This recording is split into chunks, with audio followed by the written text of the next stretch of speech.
Top 5 tallest buildings in the world? At number 5, the Ping An Finance Center in Shenzhen, China. Standing 599 meters tall with 115 floors, it offers breathtaking city views from its 541-meter observation deck. Number 4 is the Makkah Royal Clock Tower. This 601-meter skyscraper, part of the Abraj Al Bait complex, features the world's largest clock faces and 120 floors, including a luxury hotel and museum. At number 3, China's twisting giant, the Shanghai Tower.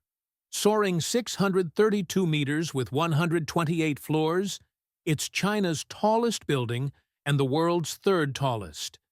Its eco-twist reduces wind loads, and its rapid elevators shuttle visitors sky high.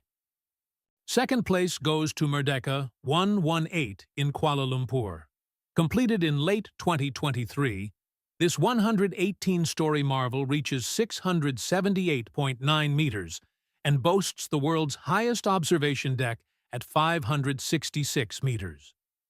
And reigning supreme, the Burj Khalifa in Dubai. At a staggering 828 meters with 163 floors, it remains the tallest building and freestanding structure ever built. Its records include the highest restaurant, elevator, and New Year's fireworks display. Please like and subscribe for more videos.